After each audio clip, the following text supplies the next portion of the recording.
So thank you for joining us. We're really thrilled to have Bob Owens and Kellie Flowers with the Hyland Hills Park and Recreation District with us today to talk about Waterworld.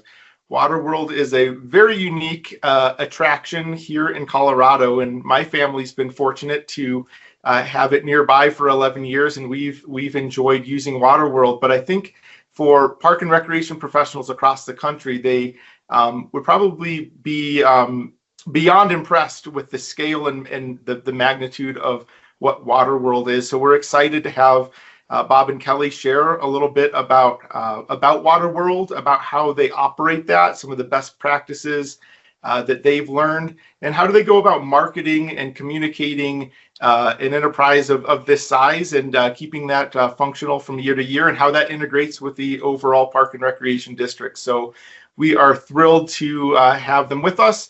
And let's start just by getting some intros. Bob and Kellie, tell us about your background. What brought you to Hyland Hills and Waterworld? I know you both took different routes to this profession. Sure, I'll start first. So I've been with Hyland Hills for about 3 years now, and I really came from more of a marketing and communications background. That's what my job here is now. But before Hyland Hills, I was working with an environmental nonprofit. So kind of with each step of my career, I've moved closer to the intersection of people and community and place. And so I was really drawn to the Parks and Recreation side, and finding out that Hyland Hills also ran the largest water park in the state was kind of a fun and unique take on Parks and Recreation. Really adds to my job. Okay. Well, so I've been with Hyland Hills. My story is a little different. I started out here part-time. I started out picking up trash. And that was, gosh, if I'm doing the math right, I think 42 years ago. So I grew up next door. Our next door neighbor was somebody who worked for Hyland Hills and was very involved in the early days of building at Waterworld. So when I turned 14, my parents were kind of nudging me like, you should get a job somewhere. So my neighbor offered, hey, you should come work at Waterworld. And I'm like, I don't really know if I want to work at a water park. And my parents said, look, try it for 2 weeks. And if you don't like it, you can give notice and you can quit. So that was 42 years ago, and I'm still here. So my path, obviously really enjoyed what Hyland Hills does and just the excitement. I was fortunate really to join in to Hyland Hills, Waterworld, and to the industry when it was very young. Waterworld was one of those kind of original water parks that were out there. There were a few others, but we were really in that original kind of class of water parks. So to be able to be involved with that and to get the bug, I guess, right, for what we do. I worked here through high school and through college. I did a short college program stint at Disney, which confirmed the fact that I, really loved this industry and what we do, hospitality, guest service, but just really providing memories, right, to people. So after I finished college, I was fortunate enough to get hired on as the guest services supervisor here at Waterworld full time. And that's what started my pathway. Done a variety of things here at the park over those years. And so in terms of my full-time employment years, I think I'm at 34 now. So I've been very fortunate to be a part of something, a great organization and something I love to do. Thanks for sharing. It's great to have two very different perspectives to sharing about Waterworld. Bob, if you could, for the benefit of our listeners, when they hear Waterworld or water park, it probably doesn't quite do it justice. Could you maybe paint the picture of what Waterworld is, or provide some stats to kind of put it into perspective? Yeah, you bet. So we opened in 1979. So I talked about kind of being at the beginning of this whole water park thing that's happened. And so we started in 1979 on property that the district had purchased. It was actually a working farm when the district bought the space. So in the early years, the very first year, there were still cows and things kind of on the peripheral of the property. There was a farmhouse and a farm silo, which is actually our lighthouse that we have in the park today. But that's where we started, and the park grew organically over the years. So we're not a master planned park, but we had an amazing group of leaders and visionaries who said, hey, we have this property, let's do something with this. And the story really started is that Parks and Rec, as we all know, there's parts of that aren't self-sustaining financially. And back in the late 70s, the district was facing that. And in lieu of raising taxes to support programming, the idea was kind of hatched, like, let's put in some water slides as a way to generate revenue to support the things that the district are doing. So we started with 2 slides that opened, and I believe they were only open for like a month. I think they finally got open in August. But that really, sparked the fire, right? The leaders saw the demand was there. Greg Mastriana was our executive director at the time. And so it really took off. The next year, we added a wave pool and we added some more slides, and we've grown. So today, we are over 70 acres in size. We have over 50 attractions. We host, somewhere close to about 500,000 guests in a short summer season. So we're open usually about 85 days a summer, depends on weather. But the park has just continued to grow and to do new and innovative things. We have some very innovative rides here that don't exist in other places. One of the things that the park is known for, in 1986, we opened the River Country area of the park, and that featured the first multi-guest inner tube water slide anywhere. That ride is called Raging Colorado, and it's still here today. It's still a great ride. It's a concrete poured ride that multiple guests can sit in a tube with. And it was hugely innovative at the time, and it really launched. If you sit in a multi-person tube today, that really parallels back to the innovation that happened at that time. And there's lots of stories of that here, but that's always a favorite one because that ride really launched a whole new segment of what water parks do. I just wanted to add, Bob, that as you described that innovative multi-user tube ride, one of the attractions that stood out to me in addition to that one, I remember distinctly my first time visiting Waterworld and having in my head, I know what a water park is all about. I've grown up around them, water slides, tube rides. And I am going to get the name of it, Journey to the Center of the Earth. Is that the name of it? The dinosaur ride? Yep. Most people call it the dinosaur ride, but yes, the name is Voyage to the Center of the Earth. Yes. Yes. So that one blew me away because I was just expecting rides. I wasn't expecting animatronics and a storyline and this full, it felt like I came out of that going, this was more like a Disney World attraction than a typical water park ride. So I think that just speaks to kind of the quality and the creativity of what you all do there. Could you put into perspective for people, you mentioned the 500,000 visitors over the course of the summer. Jenny was sharing at Revenue School this past March a little bit about kind of the scope and the impact of what you do on operations. Can you kind of translate that into what does that look like from a financial perspective and how that benefits the rest of the district? Yeah, absolutely. So Waterworld is one of multiple enterprise operations that we have here at Highland Hills. So Waterworld is the biggest revenue generator that contributes into the overall financial health of the district, but we have others that play major roles as well, like our golf course, Adventure Golf and Raceway, Ice Center at the Promenade. So we do have other enterprises that participate in this, but together as an enterprise group, what we do, right, is that we contribute to the financial success of the district and help support programs that may not be self-sustaining otherwise. And we have a very low tax rate for our residents that live in our district.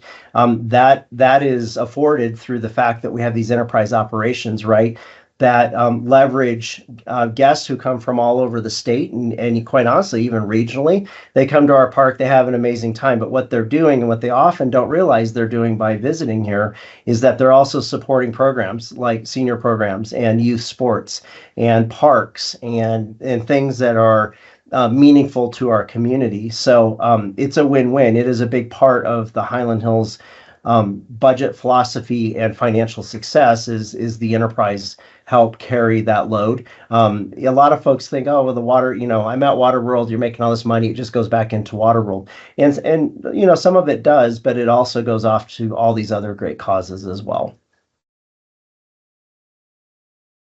So you talked a little bit about the operations, but I'd love to hear a little bit more behind the scenes. So what does it look like in terms of operations, and especially when thinking about like what is the difference between a regular traditional aquatic facility versus this complexity that you just talked about and all the interesting different features of the park? Sure. It's, here's what I'm going to tell you, whether you're running one swimming pool or you have a big operation like Waterworld, right? Aquatics, there's a lot to aquatics, right? A big part of the story is underground and behind the scenes, and things that you don't see when you see that beautiful blue water in a swimming pool. There's a team of folks and there's magic that's happening on the backside, right? That keeps everything pristine. I think you said it very well. We'll be like, even if we had a single swimming pool, a lot of the challenges are the same. We just scale up here because we have a lot of pools. We move a lot of water around. So in some ways, maybe the challenges are easier for us because that affords us to have a larger staff and a larger group of folks who can help us maintain that. I know a lot of smaller facilities, right? They only have maybe one or two people that can do the maintenance, and they're wearing a lot of different hats. We do that here too, but we're able to kind of scale up our staff to support the operation. It is a big undertaking, and we take our water safety, our chemistry, water quality, very, very important. It is absolutely the top priority. So we have a team of folks that really support that well, along with maintenance. And what we see is you have this many guests come through the property. There's a lot of posts that get broken. There's concrete that needs to be fixed. There's painting. There's just we have all the same challenges as everybody else, probably just maybe at a little bit of a higher scale given the size of the property. Talking about complexity of operations and the staff that's required to run something like at this scale. I'm sure many people or many agencies have already started hiring and hopefully are ready for this summer season. But what does an effective hiring pipeline look like for you? When do you start that process, and how do you make sure that it's a smooth operation? I can start a little bit and then I'll let Bob take over from there.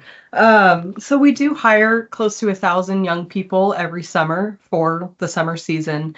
And we open our applications around Valentine's Day of each year. So it's a quick turnaround to get them interviewed, hired, trained, onboarded for opening on Memorial Day weekend. That includes about 300 lifeguards. And we're really fortunate that a lot of our staff actually come back year over year. It's the first job for a lot of people. We're actually the largest employer of youth in Adams County in Colorado. So, I go about in the community and I meet so many people who were a lifeguard at Waterworld, who worked in guest services at Waterworld. And it's always great to hear kind of that first job experience from them and how they've been able to get their foot in the door. So we do have a lot of returning employees. We also have a lot of employees who, they come and work at Waterworld, and then when their younger siblings come of age, they also come to work at Waterworld. So we get a lot of great word of mouth, a lot of kind of experience-based, just people wanting to come back and work with us. But it's definitely a big lift to get all those kids hired. But, so many kids, even before they're old enough to work, they grow up coming to Waterworld, and so it's a great place to work. Typically, we don't have to do too much of a push to get people to work here because they know it's a fun place to work. They have friends, siblings who have worked here. Yeah, that very well said, Kelly. I think, the thing I would add in here is our team works incredibly hard on engagement and providing meaningful experiences for our team members. For a lot of them, it's their first job. And, we carry that weight around with us because we want to set our team members up for success. We want them to understand that you got a lifetime of working ahead of you. Hopefully you'll learn things at Waterworld that'll be valuable, to you and something that you can use the rest of your life. And as you go through your employment journey. And so that engagement is one of the biggest pieces of it. And we wrap our entire team experience around what we call Summer's Best Memories. And those are created with a set of core values, safety, efficiency, kindness, cleanliness, and things of that nature. And so our team has worked really hard to shape that and to really build our everything from training to just leadership development into who we are, what we're doing, and why it's important. And I think that we've seen, especially in the last probably 5 years, we've seen a really big bump in retention rates and in experiences with our team, and that typically translates into a better guest experience and other elements. But our full-time management team works extremely hard, and they start this process in October of planning and looking ahead, and then in earnest the hiring starts in February. And right now, a few days before opening, we're deep in training, so it's a big job. That's amazing. We hear so much from professionals around the country that one of their biggest challenges is finding qualified staff and retaining them. And you've touched on this some, but if you were speaking to someone who was sharing a challenge like that, what are a few things that you have done that you feel have been effective in retaining those staff and making it an environment where they want to come back year after year?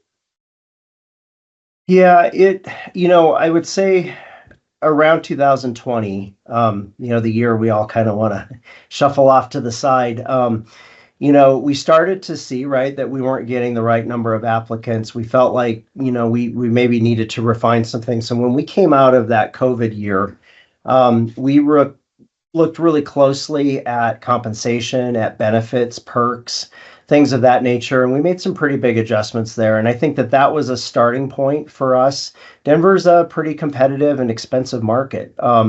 We made a big investment in our team and what our hourly salaries looked like. And we started there. And then we hired a team engagement person who built what we call team services program, which is a one-stop help desk. We found that our teams were sort of lost in the system. We have lots of seasonal leaders and lots of managers around, but what we were hearing is, I can't always find my manager. I don't know where Bob is. And I have a question about this or that. And so we kind of built a support desk, if you will, for our team members and really worked on engagement, after hours activities and things of that nature. And I think that moved us a long ways as well.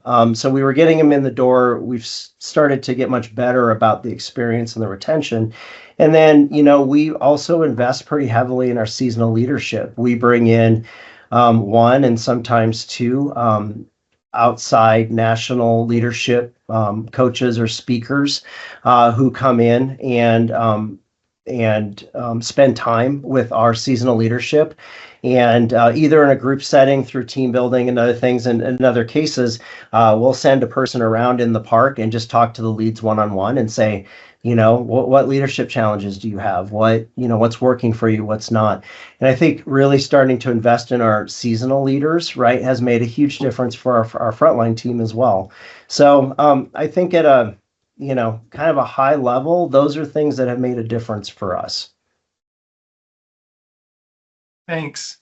So Waterworld, huge destination, 500,000 visitors. From a marketing and communication standpoint, that maybe is a lot of pressure to, how do you drive that demand from year to year? How do you go about communicating new rides and improvements and things? I'd love to hear some of the strategies you use just to keep Waterworld on the front of people's mind and keep people coming back. Sure. So, even though Waterworld has a season that only runs from Memorial Day through Labor Day, we're pretty much promoting Waterworld's season or year round. We start selling season passes usually in November, kind of have a nice big spike around the holidays when people are, getting those stocking stuffers and presents for kids. But you're right in that Waterworld's kind of unique in that we have these different audiences that we have to market to. We have people from all across the state who are coming to Waterworld. Everyone from families to school groups, to adults. And then we have people also coming from out of state as well. And then we also have our very local community. So we definitely take a multi-pronged approach to marketing the water park to those different audiences. We do the typical kind of digital marketing. We also do a lot of PR and media relations with our local news stations as well. So we do a lot of email marketing as well to our season pass holders, to day ticket holders, even if something's not on sale. So not every email is going to be a heavy sell email. A lot of times just letting them know, hey, it's 30 days until the park opening. We'll see an uptick in ticket sales just from that. And then we have our community-focused messaging, which is more through those traditional parks and recreation channels with our activities guide and monitors in our facilities that focus more on how residents can benefit from the park. So we do have discounted admission prices for our residents. We'll also, with our newest area opening up this summer, we're going to have some resident-only exclusive after-hours events. So that focuses more on the direct community benefit, but it's definitely a wide net. We get a lot of visitors from the Front Range of Colorado, so people driving from Colorado Springs, from Fort Collins, about 2 hours away, but really heavily pushing in the summer. We have outdoor billboards and a lot of partnerships with kind of big local events. We do a big sponsorship for the Adams County Fair and really focusing on that local community. So with the scale of Waterworld and your park and recreation district, you have the scale of staff with backgrounds and expertise in areas for marketing and PR and budgets to go with that. What kind of advice would you give maybe to someone who's in maybe a smaller community, or maybe they have a pool or a smaller water park that with some regional demand, and they don't maybe have that marketing background? Are there a few things that have been effective for you that you might encourage them to consider to promote their venues?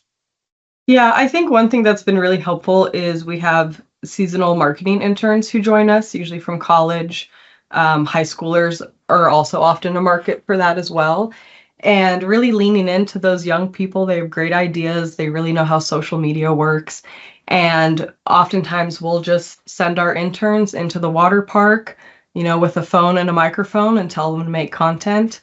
And we see a lot of success just with really organic videos that focus on the guest experience. So something as simple as interviewing a group of kids about what their favorite ride in the park, I think really captures that genuine excitement that you feel from the park.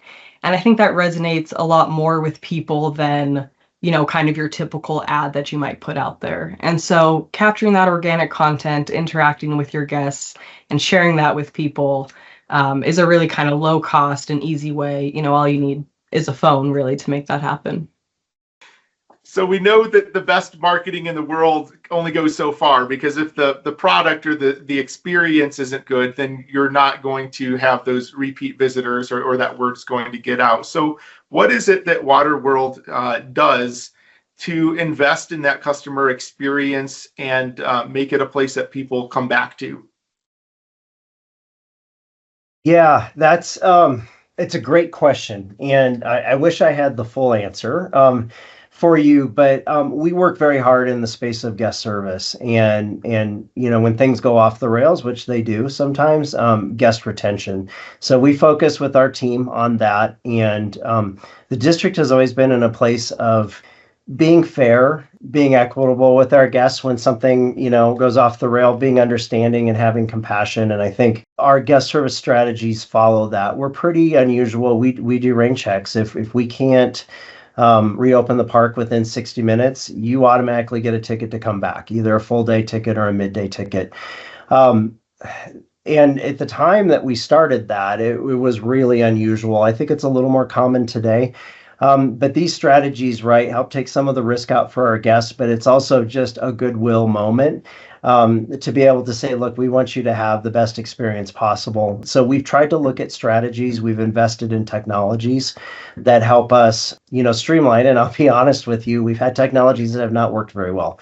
And sometimes we go the opposite direction and we've had to step back and reevaluate. But we really look at the technologies, the efficiencies, and our operational strategies to make sure that we're always placing the guest as the top priority in the experience. An example of that is we have something we call early entry, which is included with certain upgraded like season pass and ticket products. It's something you can add on. The program was wildly popular, but it also outgrew what we could handle. We were starting to have issues with that. So, last year we introduced a new strategy for that, which really took care of getting feedback from guests that didn't have early entry and feedback from the guests who did, and understanding kind of the concerns of both groups, how we could, improve that experience. And so operationally, we try to look all the time and we try to be ahead of these pinch points and these issues and try to find creative solutions, because at the end of the day, if we're going to create the best memories for our guests, right, it needs to be seamless. And that's what we try to accomplish. And when we don't, our team members are empowered to correct those situations with our guests, hopefully organically. And if it doesn't happen organically, then we'll make sure that we come back. Our social team does a great job. They answer, all of the feedback. We will connect somebody with a manager or somebody who can address a concern. And so I think just, trying to make sure that communication is solid as well has helped us kind of move the needle. But it is something we're always watching, and it's something, obviously, I think like everywhere, it needs constant attention. I'd love to say we're perfect at it. We're not, but we work very hard to be the best we can be in that space. You talked about setting up a seamless experience as much as possible. I'm sure a big part of that is being prepared for emergencies and keeping safety top of mind. So what do you do? What are some protocols that you follow to prepare staff for these type of situations, especially knowing that many of them are younger and probably first time handling or seeing a lot of these situations? Yeah, it's, the world has changed right around us, and we have this conversation. There was a point in time up until about 5 years ago, right, where, we kind of felt like, hey, our biggest risks are probably a hailstorm, maybe a little tornado or something, but as time has gone on, this has become a major focus for the district. So we actually hired a district security manager, and she's been pivotal in this kind of conversation and planning. Where we've really, I feel like, moved the bar forward at Waterworld is we went through a process of embarking on an extensive emergency action plan, or EAP, for the property. And we decided in this process that it would be really important to reach out to not only our local community, to their police and fire department. And we're in Federal Heights, which is a really small suburb of Denver. We're surrounded by much larger suburbs like Westminster and Thornton and unincorporated Adams County. And we realized that it was probably important for us to sit down and have the conversation not only with the folks we partner with at Federal Heights, but also our neighbors and law enforcement there, and to try to get them familiar with our property and understand our challenges, and maybe help us, understand how to write this document and where the priorities are. And those relationships flourished for us, and they were highly beneficial. So we have a really comprehensive emergency plan that we update every year. In fact, we just put it out this week, and now we have wildfires, which is a new subject, right, that we hadn't really addressed. But this has allowed us to really lay out evacuations, safety protocols. If we were to evacuate the park, reunification. In a property like this, what we discovered is there's not a lot of resources for a property like us, if we had to evacuate and then we needed to handle reunification. And I think we all know in schools, they're very, very good at that. And schools have a lot different information than we have as a water park about the people who are on our property and what's happening. And so we have gone through a process of writing these guidelines and best practices for all these different stages of an emergency that we hope never happens. We then translated that into, we've had multiple large-scale emergency drills on the property, with the last one being in 2025. And I'm trying to remember the stats, but I think we had about 375 participants that represented well over, I believe, 10 agencies who brought first responders and other folks that help us do some role-playing and help us kind of step through, but also evaluate us and grade us on, how did you do? Here's what you missed. And so we supplement those with roundtables and other activities. So at a high level, we've gotten very in depth in that space. How do we translate that to our seasonal team members?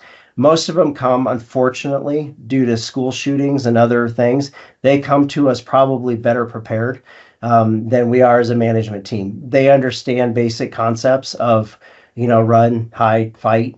They understand because they've grown up in that world. And so we see them come pretty well prepared. They do watch a short video when they onboard through our electronic onboarding platform that goes through some basics about evacuation and other items. And then we spend more time with our seasonal leaders, kind of training them into that as well. So kind of a long answer, but hopefully that kind of addresses what we're looking at in terms of safety, because again, it's a really important topic in this day and age. Yeah, and I'll also just add that we engage leadership across the district in those tabletop and emergency drill exercises. Because if something were to happen, obviously that would take a lot of resources and a lot of staff labor. We only have about 10 full-time staff on the Waterworld operations team. So we bring in, a few dozen of leadership from across the district to be able to participate in those exercises, kind of bring their perspective, so that if an emergency were to occur at a large scale, we would be able to activate staff across the entire district, potentially different facilities within the district, and kind of utilize resources across departments. Yeah, and I would just add for anyone listening, it's taken us we're about 5 years now into this process. It's not something that happens overnight. But I can't recommend enough, if you have an aquatics facility or a water park, reach out to law enforcement. They're always looking, in our experience, for places to bring the dogs to do an activity, a police training activity. Sometimes the SWAT team is looking for opportunities. Our biggest challenge was getting local first responders just familiar with our property. Like a lot of them came in and went, wow, we didn't know it was this big. Wow, we didn't know there was this many people here. And it just allowed us to kind of foster these relationships. And then now literally we can pick up the phone and ask questions. And, if something were to happen, I feel confident that we would have more folks responding that have a baseline of, what the park is and the challenges that would happen in an emergency situation. So we just see a lot of value in that. It's really easy to do. So we've talked a lot about the size and the scale and the uniqueness of Waterworld. I was hoping that maybe you could each share a story of something, and I know, Bob, you have a lot more history to draw from at Waterworld, something that captures either the complexity or the unpredictability, or maybe just the joy and connection that Waterworld brings. So I'll just leave it open if there's a story or a example of something you'd like to share from Waterworld. Yeah, Kellie, you want to go first? Do you have a story? I'm trying to think. I don't think I have anything about the complexity or unpredictability. Thankfully, I work in the office, so I don't hear about, too many crazy things happening. I hope that they don't get to my desk, usually as the PR person. But I think, going back to kind of what I was saying earlier about, I didn't grow up in Colorado. And so now in my current position, when I talk to people who did grow up here, just hearing their stories of Waterworld and what it means to them and their families makes my job so much more rewarding. Hearing about how it's their first job, hearing about how they grew up, on this particular slide. I love to hear that, and I love to see it in action every day, seeing those memories being made for new families, new generations, especially as people move to Colorado. We have a lot of new residents. So it's just awesome being able to kind of keep that 47 years of history going for new residents and old residents alike.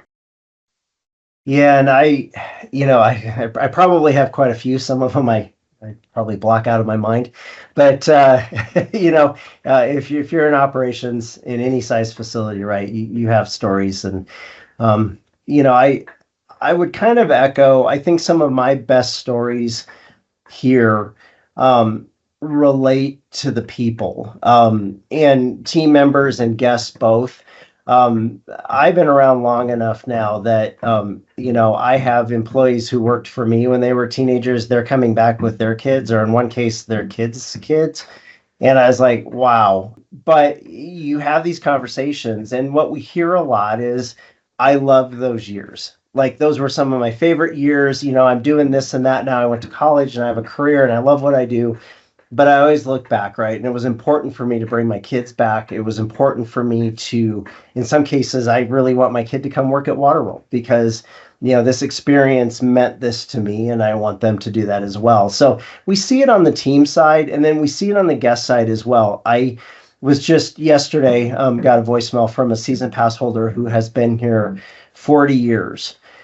So my entire full-time career working at Waterworld, and some of my part-time, she has been a season pass holder all these years, and she's not the only one. We have quite a few of these, varying numbers of years. But she called me because she had you talk about guest service, right? She didn't get her season pass in the mail, and so she picked up the phone and she called me and had this conversation about how her kids are doing, how her grandkids are doing. And we had removed, for this project, we've removed some legacy attractions that opened in 1980. So, there are a lot of our guests that are connected to these attractions. They grew up on them. They grew up on the memories that surround them. And so when we make a change like this, we try to do it carefully and meaningfully. But, for some of our guests, it's emotional. And it's when you look at it and you go, okay, this is more than a slide. It's more than an attraction. It's meaningful. People are tying memories around what we do at Waterworld and what these attractions and the experiences that they get. So I feel like probably literally hundreds of those that come to mind that, it's the impact on the community. It's what we get to do. We're pretty fortunate. I think anyone who works in Parks and Rec and they do something they love, right, you're fortunate. And that's us. We get to work at a really cool water park in Denver, Colorado, of all places, right? We're not open 365 days a year. We're open in summers only, but we have this impact. And so I think that my most memorable stories wrap around a lot of that, because there is a lot of it. And, it's like any job. There's good days and there's bad days. But the good days far outnumber the challenges, and especially when you have these conversations with guests. Yeah, and I did just remember earlier, maybe a few weeks ago, we received a letter from a young couple getting married this summer, and they wrote to us about how they met at Waterworld. And so we get a lot of stories like that as well. I think before my time, I believe we actually had a couple get married at Waterworld, if I'm not mistaken. And, I see the 14-year-olds kind of start conversations in the park as well. So there's lots of love connections in the park as well, which is always fun to see kind of how those transpire. And we also get mail from elementary students as well. I've gotten mail from students in other states who are doing a project about all 50 states. And for Colorado, they want to highlight Waterworld. We've also gotten images from kids. They draw water slides and say, hey, I think you should put this type of water slide in your water park. So it's really cool to see how it inspires kind of the young kids too. Yeah, and I think we're a certified autism center in Colorado, so we've gone through that process. And I think these experiences rather, have probably always been happening, but they're a little more in the forefront now that we've gone through this process. But, water parks are like, I think, all things in park and recreation. They give the opportunities for people to spend time together as a family. And if you have a disability, some of the challenge, right? You can come to water parks, or that space, right, where you can come together as a family and you can do things. And so, we get a lot of that as well. And even if they don't come talk to us, just, kind of walking around the park and watching people have fun, those things stand out. And I think, we're just fortunate to be able to provide this form of recreation. Bob, you mentioned earlier about needing to make sometimes some difficult decisions of taking out a legacy attraction to invest in something new, and probably, improving that user experience, or there could be any number of reasons. And I think a lot of times organizations maybe get paralyzed with those decisions, and you may end up having a facility that it's been a few decades before things have been updated, whether that's for lack of funds or lack of willpower to do something new. And even in the 11 years I've lived near Water World, I know it seems that every few years there's something's being taken out and something new is being put in. Could you talk a little bit more about the decision making behind that and the importance of doing that? Yeah. So we call it reimagination here because we've been around a while. And, there comes a point in time where attractions or areas of the park just become end of life. Whether it's ADA access, whether it's just infrastructure, it could be the attractions themselves. And, it is a hard decision to do. We weigh it a few different ways. We're very tuned into guest patterns. So a lot of it is visual because we're here a lot. We'll walk by a ride and, guests will go, I love that ride because there's never anyone on it. That's usually becomes over time a red flag to us if that attraction is maybe, getting dated or getting stale. Maybe it's not speaking to our guests any longer. So we look very carefully at that. We look at guest feedback. And that's not only attractions, but it's amenities. It's, feedback on restrooms, on food stands, on, this area we just remodeled it pretty much checkmarked all of those items I just talked about. We were really having issues experiencing or delivering rather the experiences that we wanted for our guests. So that guest feedback is important, and watching what's happening. And then we're also looking at it as stewards of the park and what, does making a large investment in an area that has been here for 35 years make sense? And in some cases, it absolutely does. And in other cases, it's a wiser investment to bring a more modern experience or maybe a different guest experience, and to blend, into the project we're doing. And in the case of the Calypso Cove project, which is now becoming Summit Canyon, it was all of those things. Parents with different age group kids were separated physically. That's not usually how parents want to, right? You, as a parent, you want to be able to hang out in one area, let your littlest kids, maybe play with them, but keep an eye on what your older kids are doing in another area. So, looking at all of that feeds into it. I will tell you, the night we had worked on this project for almost 2 years, prior to making the decision and moving forward with it. The night before we announced it publicly, I didn't sleep. So to answer the question, I felt extremely confident in the decision we were making, and we had gathered information. But it is hard because, folks are attached. And, you're messing with things that have been around a long time. And, my experience has been, as long as we put the right planning into it, you have to take that step. And, I think we've, in every instance, have been better on the other side of making those decisions, but they're not always easy. My email blew up a little bit the next day, and certainly I got feedback, but the feedback came from a place of, people who are just emotionally connected. And actually, that's kind of a cool thing to have. right? That people care that much that they wanna reach out and share their feelings on it. So typically, it's all of those factors. We will also look at ride mix, capacity on an attraction. If we're seeing a need for additional capacity, or if we're lacking in a particular type of attraction or age group, that's important for us. We want to make sure we can get as many families on rides together that we can. So we will weigh all of those things as well. And then we keep, very close eye on innovation and what's happening in the industry. When new things come out, or when we have opportunities to have discussions about maybe doing first-time attractions in the industry, we're usually up for having that conversation, because we do want to make sure that we're bringing innovative experiences to Waterworld as well, because that really is our history. Yeah, and I think it's important to acknowledge and even celebrate the emotions that the guests have connected to those attractions. When we did announce the closure of Calypso Cove, we made sure that we announce it with enough time where guests would still be able to come back to the park and ride all of those rides one last time.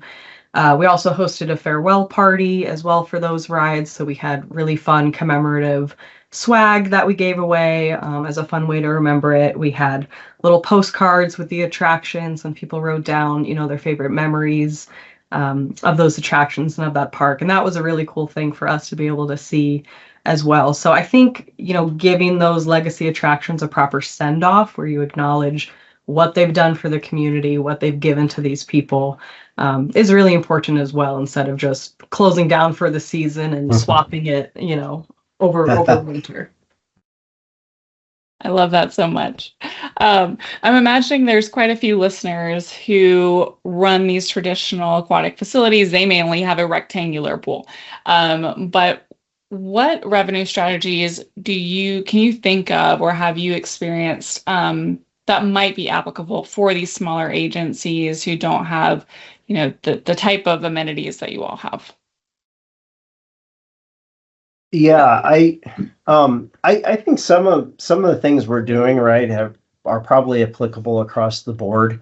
We find our guests really, they're interested in shade and having a good spot, by the pool. And, a lot of community pools are busy as well, right? And somewhere along the line recently, I heard of somebody who was like, you could reserve shelter or like a cabana type space. It was a community pool, but that program was working for them. And I think that, where we've really been able to drive revenue is through what we would call visit upgrades or visit experiences, like cabanas, like early entry, where you can, save some lines, and you can, situations where you can prepackage food into ticket options and just things along that nature. So I think some of that is applicable.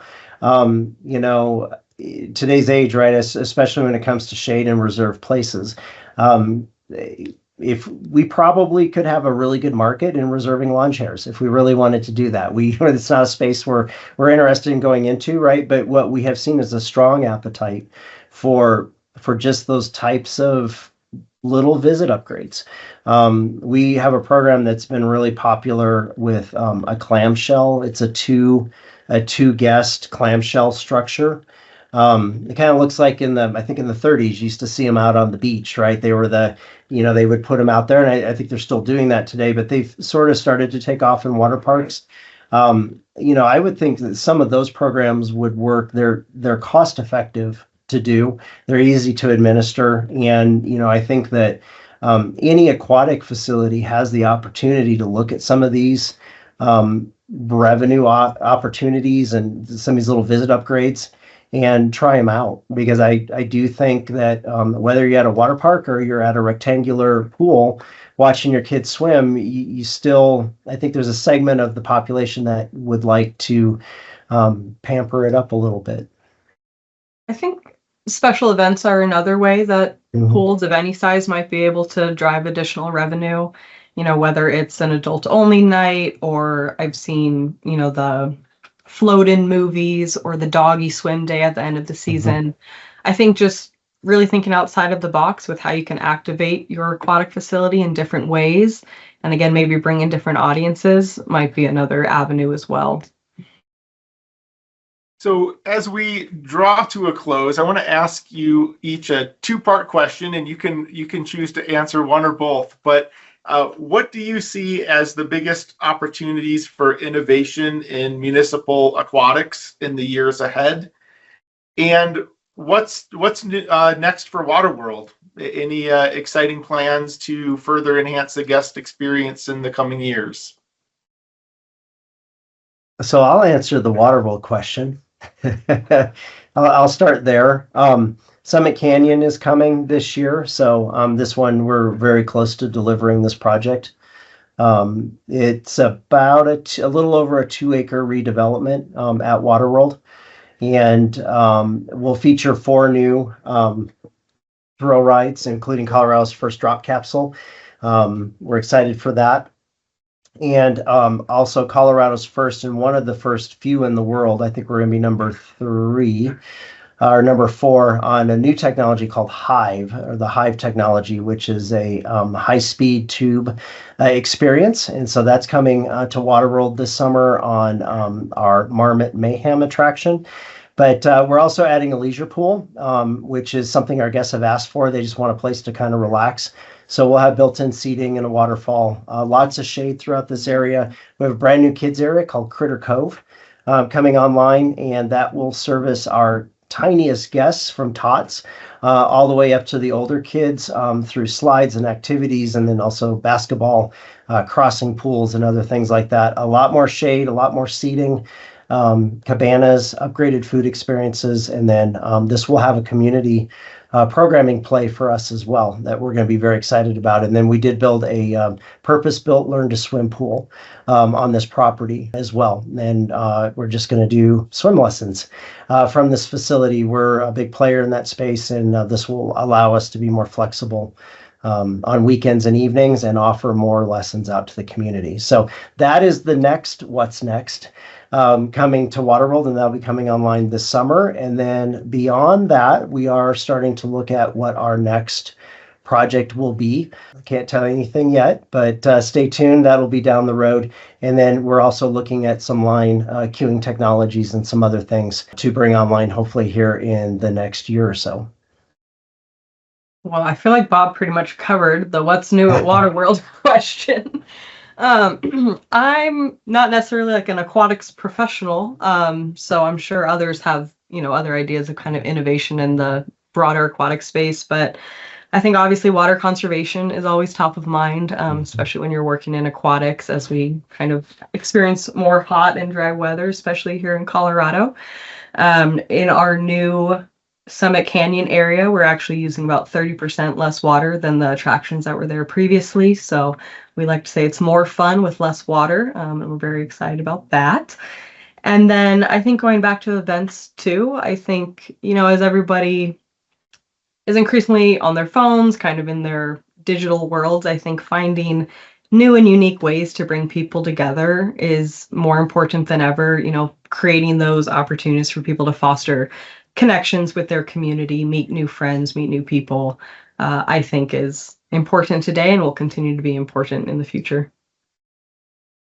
So where can people find out more information about Waterworld? You'll find the best information on our website at waterworldcolorado.com. You can see all of our different attractions on the website, see the park map. Hopefully you can come out and visit for yourself as well. That's definitely the best way to get to know the park. And then you can learn more about Hyland Hills and our other facilities at hylandhills.gov. Awesome. We talked about operations today, talked about revenue, safety, staffing, and so much more. I just want to say thank you to both of you for your time. I can imagine how valuable this conversation will be to those listening who are in aquatics or probably in the midst of one of the busiest seasons. And so it's always helpful to have perspective from experienced professionals like yourself. So thank you so much. And until next time, let's talk parks.